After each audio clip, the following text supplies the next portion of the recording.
بسم اللہ الرحمن الرحیم۔ قسط نمبر 5، لہٰذا کوئی اس کا کچھ نہیں بگاڑ سکا۔ منصف کے سمجھانے پر امی ابو خاموش ہو گئے، اگرچہ مجھ سے ناراض بہت تھے اور بات بھی نہ کرتے تھے، مگر مار پیٹ سے کام نہیں لیا کہ اس میں ان کی بدنامی تھی۔ پھر منصف نے ابو کو یقین دیا تھا کہ فکر مت کریں، میں آپ کی بیٹی سے شادی کروں گا، اب کوئی اس سے بدسلوکی نہ کرے اور نہ گھر سے بھاگنے کا طعنہ دے۔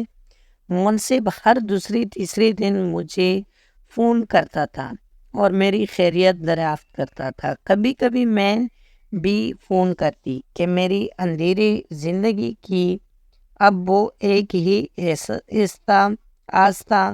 ایک روز اس کا فون نہ آیا اور میں نے بھی فون نہیں کیا تو اگلے دن اس نے فون کر کے کہا کہ بشریٰ، رات تم نے بھی فون نہیں کیا، کیوں؟ میں انتظار کرتا رہا، مہمان آئے ہوئے تھے جس کی وجہ سے میں نے فون کرنا مناسب نہیں سمجھا۔ میں نے بہانہ کیا، تم کو پتہ ہے جس رات میں تم سے بات نہیں کرتا کہ اس شخص یہ کالی رین گزرنے کا نام نہیں لیتی اور تم وہ کہ بات نہیں سمجھتے۔ میں سمجھتی ہوں مگر مجبوری ہے۔ اچھا، میں تمہارے شہر آ رہا ہوں صرف تم کو دیکھنے، چپ نہ جانا، سامنے ضرور آنا، اچھا کہہ کر میں نے فون بند کر دیا۔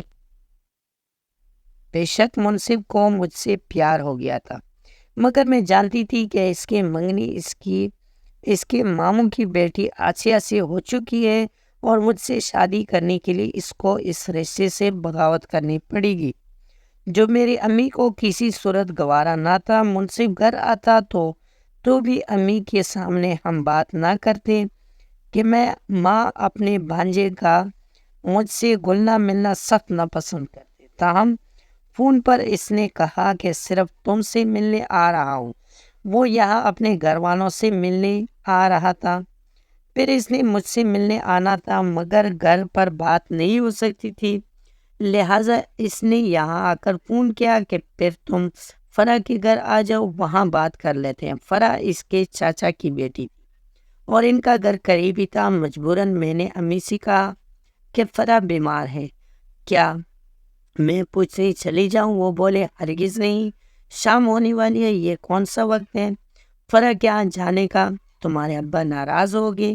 میری بہن نے طرفداری کی، امی جانے دو، بھیا چھوڑ آئے گا۔ ہرگز نہیں، آج کل جوان لڑکی کو بیچنے کا زمانہ نہیں، لوگ پہلے ہی کیا کم باتیں بناتے ہیں۔ اتنے میں فرح کے گھر سے اس کا چھوٹا بھائی آ گیا کہ فرح باجی کو اسپتال لے جا رہے ہیں۔ تب امی کا دل پیس جا، بولی تم لوگ گھر پر رہو، میں خود جاتی ہوں وہاں۔ اسی دم وہ فرح کے گھر چلی گئی۔ ان کے جانے کی دیر تھی کہ منصف گھر آ گیا۔ دراصل اس نے فرح کے بھائی کو بھیجا تھا، امی گھر پر نہ تھی۔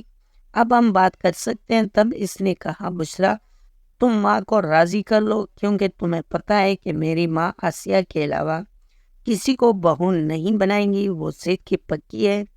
یہ ناممکن ہے، تمہاری خالہ میری سکی ماں نہیں ہے، تم جانتے ہو تم ان کو راضی کر سکتے ہو تو کوشش کر کے دیکھو۔ میں ان کے سامنے زبان نہیں کھول سکتی۔ اچھا بتاؤ، اگر ہماری شادی پر کوئی راضی نہ ہو تو کیا تم مجھ سے کورٹ میرج کرو لوگی؟ اس کی بات سن کر مجھ کو ٹھنڈا پسینہ آ گیا۔ کیا کہہ رہے ہو منصف؟ ایک بار پہلے بھی میں اس راز سے گزر چکی ہوں اور راستہ بھول چکی ہوں۔ تم نہ ملتے تو تباہی میرا مقدر تھی، لیکن اس بار ایسا نہ ہوگا۔ میں جو تمہارے ساتھ ہوں، تم خود اپنے اور میرے گھر والوں سے بات کرو گی۔ منصف، میں کسی سے کچھ نہیں کہوں گی، کوشش تو کرو۔ اس نے کہا آگے مقدر کی بات ہے، لیکن کوشش کرنے میں حرج ہی کیا ہے؟ یہ ناممکن ہے۔ ہاں، اگر تم میرے والد صاحب کو راضی کر لو تب شاید یہ ممکن ہو جائے۔ منصف نے گھر جا کر اپنی والدہ سے بات کی۔ اس کی ماں نے میری ماں سے کہا، امی نے اس وقت مجھ پر غصہ اتارنا شروع کر دیا کہ کیا تجھے اسی ان کے لیے پروان چڑھایا تھا؟ اب جو تیری خالہ کہہ رہی تھی مجھے تو سن کر شرم آ رہی ہے۔ تم مر کیوں نہیں گئی بے حیا؟ پہلے ایک کے ساتھ بھاگی، اب دوسرے کے ساتھ دوستی کر لی۔ منصف، میرا انہیں کیا وہ تھوکا چاٹے گا؟ تم نے ڈورے ڈالے بھی تو کس پر؟ میرے بھائی کی بیٹی آسیہ کے ہاتھ پر ڈاکہ ڈالنے جا رہی ہے۔ بغیرت تو نے ہمیں ڈس لیا ہے، ہم تو برباد ہو گئے۔ اگلے دن خالہ آ گئی، بولے میرا بیٹا کہہ رہا ہے کہ بشریٰ کے سوا کسی سے شادی نہیں کرے گا، جان دے دے گا۔ کیسی بھی آیا ہے تمہاری لڑکی کہ میرا بیٹا اپنے منہ سے نام لے رہا ہے۔ میں رونے لگی۔ امی ان کی باتیں مت سنے، ان کا بیٹا خود میرے پاس آیا تھا، میں نہیں گئی تھی ان کے بیٹے کے پاس۔ بکواس بند کر دے بے حیا، کو شرم کر۔ لڑکے ایسی لڑکیوں سے شادی نہیں کرتے ہیں جو گھر سے بھاگ چکی ہوں۔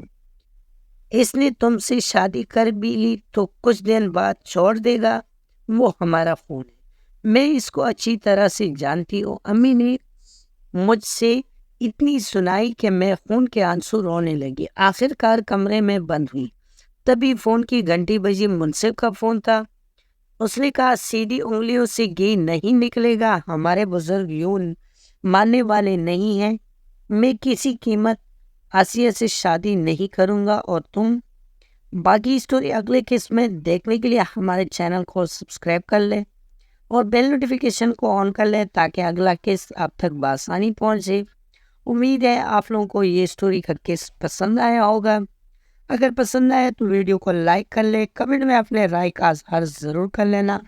اگلے قسط میں پھر انشاءاللہ ملاقات ہوگی۔ اللہ حافظ۔